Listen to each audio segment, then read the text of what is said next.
Nadia Osei had known this day was coming since she was 9 years old. That was the year her grandmother sat her down at the kitchen table, pushed a cup of sweet tea across the wood, and said, in a voice that carried no drama at all, "They took me the same way. You should know." She hadn't explained further. Nadia hadn't asked. Some knowledge doesn't need unpacking. It just settles into your bones and waits. So when the envelope arrived on a Tuesday morning, thick paper, red wax seal, the Caelum crest pressed into it like a brand, Nadia didn't shake. She didn't cry. She watched her grandmother pick it up, read it once, and place it face down on the table without a word. The kettle screamed on the stove. Nadia turned it off. She made the tea. The two enforcers who came for her 3 days later were polite, in the specific way that people are polite when they have been told to be careful with something. Not kind, careful. There is a difference, and Nadia had always been good at noticing differences. She sat in the back of the black car and counted exits. She noted the guard rotation at the compound's main gate. She filed everything away in the part of her mind she kept clean and organized for moments exactly like this one. The Caelum compound was enormous. Old stone, high ceilings. The kind of building that had been designed to remind people of how small they were. An enforcer walked her through a long entrance hall with marble floors the color of pale bone. She looked down.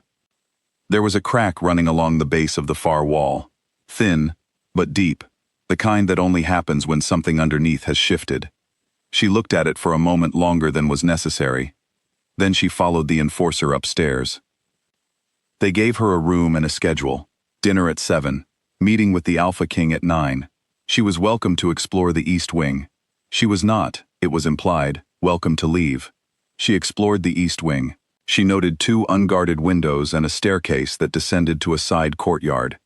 She filed those away too. At 9 o'clock, the door to the meeting room opened, and Caius Vael walked in.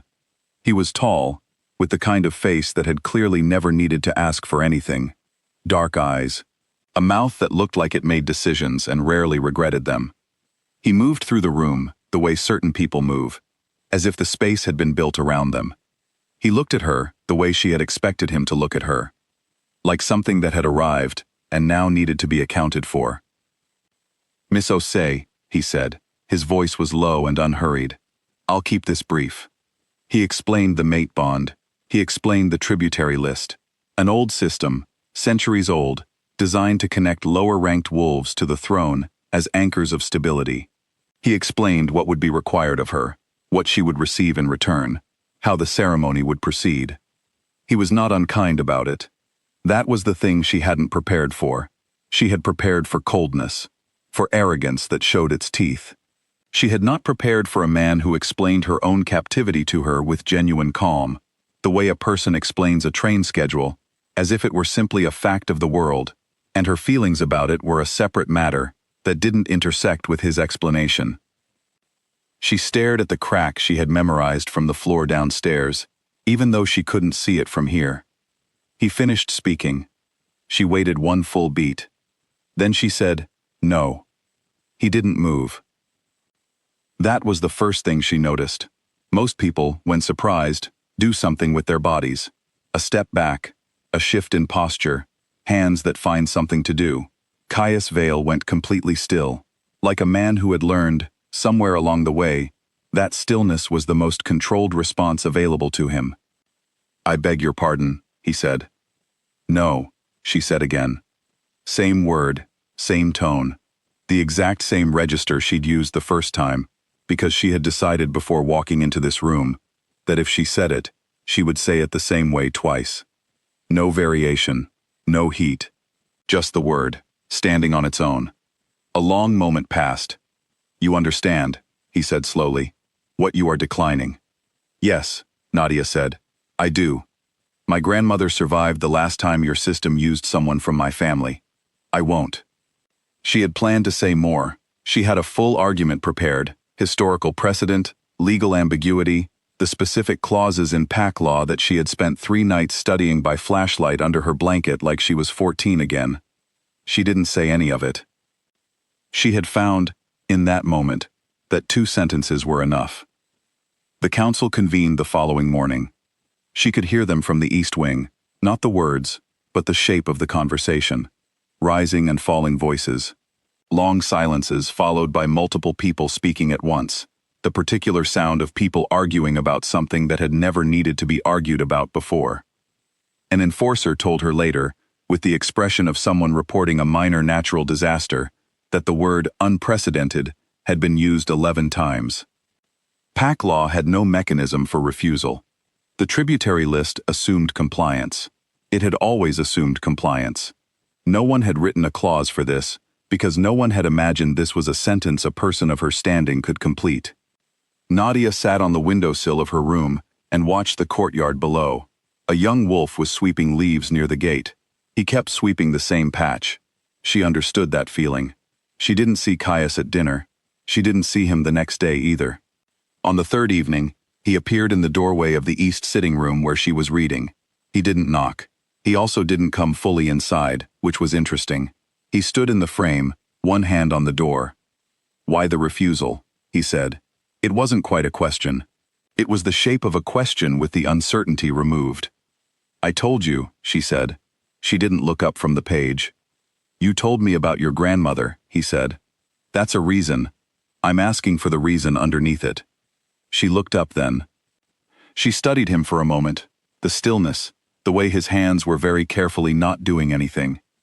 "Because I am a person," she said, "and I wasn't asked." He said nothing. "That's the whole thing," she added. "That's the bottom of it. You don't need more than that." She went back to her book. He stood in the doorway for another moment, then he left. She found out about his history on a Thursday. A servant left a folder on the wrong table, or perhaps on the right one. She was never entirely sure. Inside was a record, a bond, formed when Caius was 16. A political arrangement between his father and a northern alliance that had eventually collapsed, taking his father with it, and leaving his mother in a grief she apparently never fully surfaced from. He had built the tributary system in the years after he took the throne. He had inherited the idea of forced bonds as political tools and had made them more organized, more efficient, more manageable. She sat with this for 2 days. She held both things at the same time, the way her grandmother had taught her to hold hard truths, not mixing them together, not letting one cancel the other, but holding each one clearly in each hand. His wound was real. It was also not her responsibility to be its remedy. She put the folder back where she'd found it. She went to make tea. The kettle, this time, was the right kind of loud. She found him in the archive on a Saturday morning. It was a large room, floor-to-ceiling shelves, the smell of old paper, and something else, cedar, maybe, or just the particular smell of years. He was at the central table, surrounded by open books, and his hands, those very controlled, very careful, always still hands, were moving, turning pages with a restlessness that looked almost unfamiliar on him. She sat down across the table without asking. It wasn't a challenge. She was simply tired of performing the small rituals of permission in a place she hadn't chosen to be. He looked up. "You're looking for the clause," she said, "the one that lets you make me stay." He looked at her for a long moment. "I'm looking for the clause," he said carefully, "that lets you leave, legally." She had not expected that. She straightened a book on the table. It had already been straight. "Is there one?" she asked. "No," he said. "There isn't." She already knew that. She had spent 3 nights studying pack law by flashlight. But hearing him say it, out loud, in the voice of someone who had actually looked, was a different thing entirely. It meant something different when the person with the power named the problem. Neither of them spoke for a while. She did not leave. He did not ask her to. They sat in the archive for another hour, and neither of them read a single word on any of the pages in front of them. It was not a resolution. It was 2 people in the same room, with the same kind of wound, not fixing it, just not leaving yet. He called the full council the following Monday. She didn't know this was happening. She was in her room, doing exactly nothing, which was something she had become surprisingly good at over the past 2 weeks. Stillness as practice, not defeat. The council meeting lasted 4 hours. When it ended, an enforcer came to her door with a quiet expression and a piece of paper. The paper listed, in formal legal language, the dissolution of the tributary list. Effective immediately, all pending bonds cancelled. A formal review of PAC law to begin within 30 days. Below it, a second sheet. Her travel documents, signed and cleared. She was free to leave. The enforcer waited with the expression of someone who expected her to look relieved. She looked at the papers. She thought about her grandmother at the kitchen table, reading a different piece of paper, placing it face down without a word. She thought about the crack in the marble floor. She went to find it. It was still there, running along the base of the far wall. Thin, deep, spreading slightly toward the left, in a way she didn't think it had been before. The kind of crack that keeps going, slowly and quietly, long after the thing that caused it has been forgotten. She looked at it for a long time. Then she picked up her bag, walked through the entrance hall, and went out the front door.